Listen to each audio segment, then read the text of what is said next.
No tuviste hijos. Estamos todos condenados. Something strange happened in Buenos Aires. Something so extraordinary and horrifying that it turned everyday life into a post-apocalyptic nightmare. A fatal snow began to fall from the sky, covering the once busy streets in silence and death. This wasn't a cold front or an unpredictable weather event. It was a warning, a sign that someone was coming. This is the world of the Eternaut, a science fiction saga that starts with what looks like a natural disaster and slowly unfolds into a multi-layered alien conspiracy. At first, it's just snow, but not the soft, powdery kind we romanticize. These flakes are toxic, radioactive, and instantly lethal upon contact. But the true terror of this snowfall isn't just in its deadly touch. It's in the question it raises. Who has the power to make Earth's protective shield stop working altogether? Welcome back to your nerdy show. I'm your host, Spoiler Master. Let's unravel the mystery behind the fatal snow, the armored bug invaders, and the mysterious beings known only as they. Because the story of the Eternaut isn't just about survival, it's about a covert cosmic war, enslavement, and the resilience of the human spirit in the face of overwhelming power.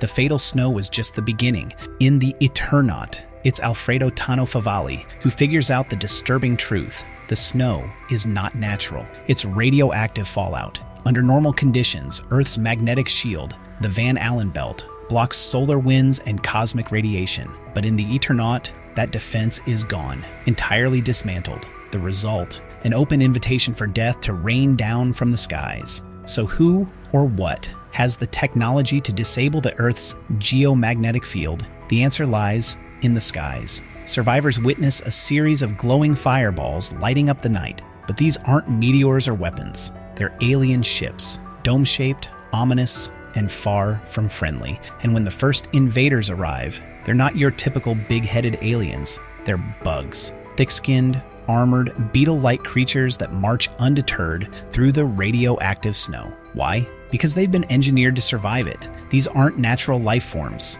They're soldiers. Enslaved, modified, and repurposed by a force far more sinister than anyone could imagine.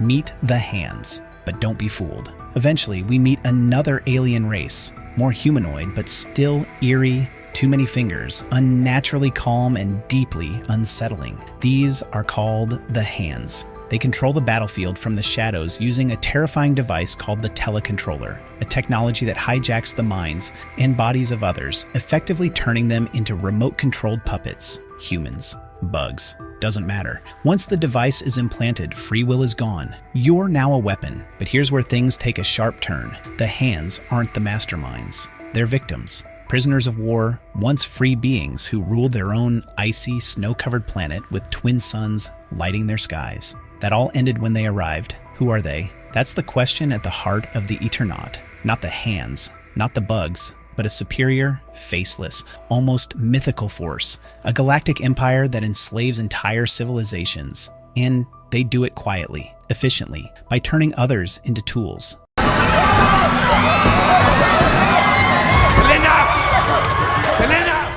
The bugs. Engineered foot soldiers in a cosmic war. The beetle-like creatures that first invade Earth aren't conquerors. They're just another chapter in this long, horrifying playbook. Long ago, they conquered the Hands. Then, on command, the Hands turned their attention to the beetle creatures, enslaving them and implanting them with telecontrollers. The bugs were turned into living tanks, immune to the snow, brainwashed into obedience, and sent to die for a war they never started. And now, the same process is being repeated on Earth. The snow traps humans indoors. Those who survive are captured, implanted, brainwashed, turned into what the comic calls robot men, pawns in a war that has nothing to do with them. And once Earth is drained of its resources, its people either converted or killed, they will move on to the next planet, the next species, the next war. Humanity never stood a chance. In both the comic and the Netflix adaptation, it becomes painfully clear the humans are outmatched in every possible way. Their missiles, useless. In the show, a blue-lit alien dome neutralizes even nuclear warheads. Planes from Peru are shot out of the sky before they can reach the invaders' stronghold in Buenos Aires. The command center is impenetrable. The technology, centuries, maybe millennia ahead. Even time is no barrier. One of the alien domes carries a time machine, a cosmic sphere capable of moving across timelines and realities. They aren't just playing with space, they're rewriting history itself. With that kind of power, what hope could humanity possibly have? And yet, there's something the aliens didn't account for. La máscara, esa con la que llegaste, ¿qué es?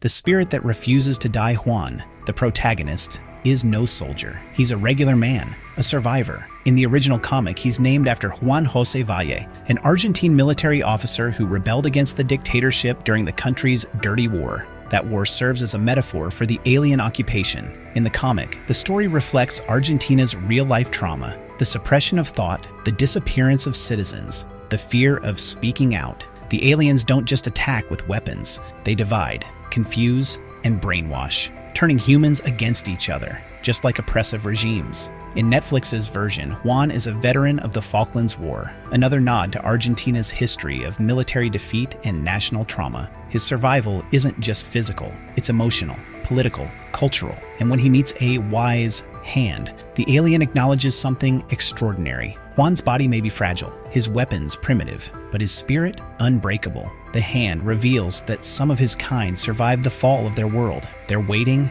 hiding, hoping for allies who can help them fight back against the tyranny of them. He tells Juan, "Your planet may be lost, but your fight is not over."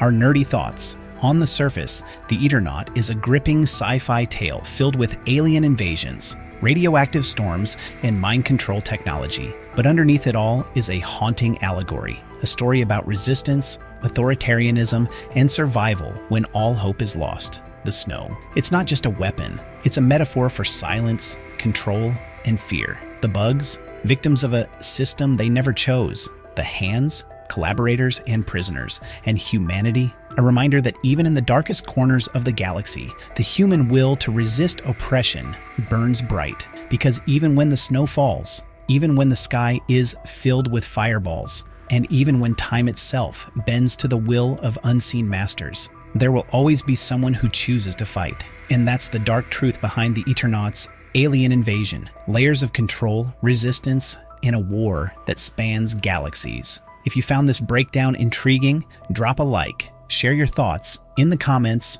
and don't forget to subscribe for more deep dives into sci-fi lore and the hidden meanings behind the stories we love. Until next time, stay curious and stay safe out there.